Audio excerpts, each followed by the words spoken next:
Now that you've had a chance to read over all the material on the Moodle for your classes, whether your student is in kindergarten, grade 1, 2, or 3, you've probably noticed that in ELA, in the English classes, you're going to need a lot of books this year. I'll show you why. You've probably seen this before though. In kindergarten, the overview talks about read aloud story time, which is just an adult or an older person, could be an older brother or sister, anybody reading to the student, and also something called shared reading. And that's where the student, the kindergarten student, reads along with somebody. So might look at pictures, they ask questions back and forth, that sort of thing. It talks a lot about that on the Moodle, in the class that is.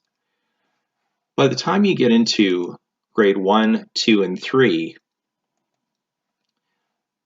all of the course outlines talk about something called DEAR, which stands for Drop Everything and Read, which is a part of a daily routine for the grade 1, 2, and 3 students where they spend 20 minutes a day, give or take, just reading for fun. It can be whatever they want to read, but if you think about that, 20 minutes a day over a whole school year, that's going to be a lot of books. Now, one of the questions I've had people ask me is, where are all these books going to come from? And there's actually a few different answers. And by the time I'm done talking today, you'll realize that there's pretty much an endless supply of books. Now, for a lot of people in the North, you're lucky enough to have a library in your community. But not all of our communities have libraries, or so you might think. Actually, there's one library in northern Saskatchewan that covers all the communities in northern Saskatchewan. I'm just going to show you their website. The library is called the PNLS Library. And if you want, you can check out the web address here. And this is a pretty cool library. If you live in a place that doesn't have a public library, you can call them up or go on their website and you can borrow books. Now you need a library card, but luckily they also will give you a library card. If you go to this site, there's a place where you can apply for one and get one. They pay for the shipping to get the books to you, and then when you want to return the books, if you don't have a library in your hometown, then they also pay for the shipping back. It's pretty cool. I'm going to show you something else that's pretty cool though. On this site, there's a whole bunch of links. I'm just going to go to where it says kids, and I'm going to click on books and stories. Now these are all websites that have kids books on them. I'm just going to check out one that I've used quite a bit before in the past. Just scroll down here, right there, and it's called Tumblebook. I'm going to click on that and I'll show you what it looks like. And just while it's loading up, what Tumblebook is a big collection online. So anywhere where you have internet and some kind of device to connect with, you can check out these books.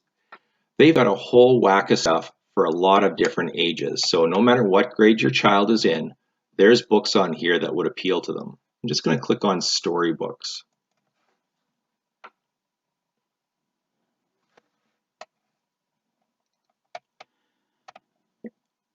And you can see that they've got all of these books. And you can click and there's even more. I'm just going to show you how they work. Now I'm going to have to pick one of these alphabet books because that goes along well with kindergarten kids. But as you can see, there's books that would appeal to kids whether they're in kindergarten, grade 1, 2, or 3, or even higher.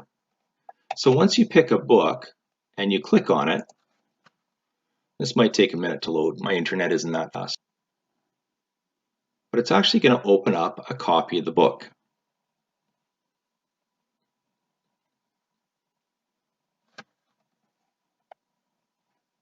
I hope.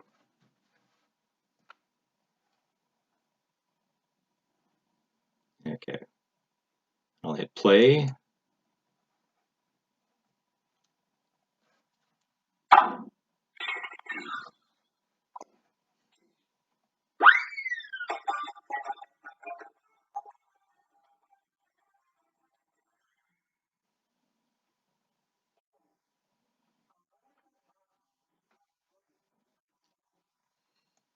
I'm just going to stop that there. I'm not sure if you could hear that, but as soon as I opened the book, it started reading the book to me.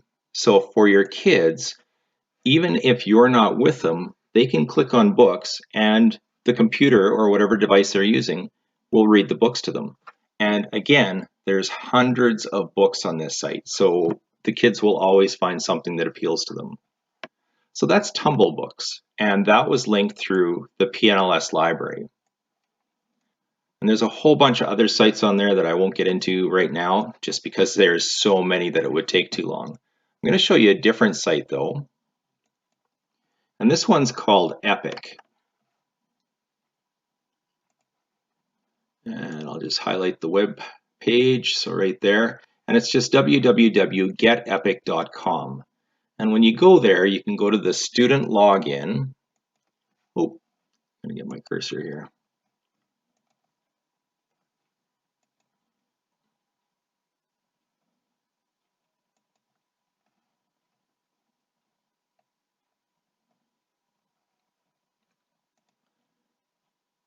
Let's get the login instructions.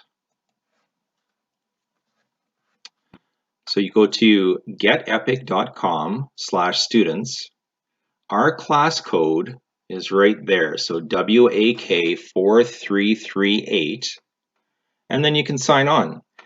I've already entered all of my online students for K1, 2, and 3. So I think when you get on there, I haven't tried it from a student login yet, but I think when you get on there and after you put in the class code, you can actually find your name, or you can just start checking out the books. And on this site, here we'll get to Explore. Just take a minute to load here. Again, there's a whole bunch of different books that the kids can pick from. And you can pick books that will read the book to you. And there's also videos and ones that they can just listen to. And it also covers books for almost all school ages. So I think it goes from about pre-K up to about grade 9. So it covers a lot of ground. So between Tumble Books and Epic and the library, that's a lot of books already. Again, almost an endless supply. I'm just going to look at one more thing, and that's good old YouTube. I don't know if you've ever gone to YouTube to look for books, but if you pick just about any book, I picked Chicka Chicka Boom Boom, and entered into YouTube, there's going to be somebody reading that book to you. So again, you can sit down with your child and watch a book together. Some of them will actually read the book while they show the page. Other ones will just read it out loud and you just listen. You can pick whatever you like. So as you can see, oh, by the way, the reason I picked Chicka Chicka Boom Boom is because that's actually on the kindergarten reading list. Anyways, as you can see, you will need a lot of books for kindergarten 1, 2, and 3, but you've already got access to an almost endless supply. So it's going to be a great year for reading.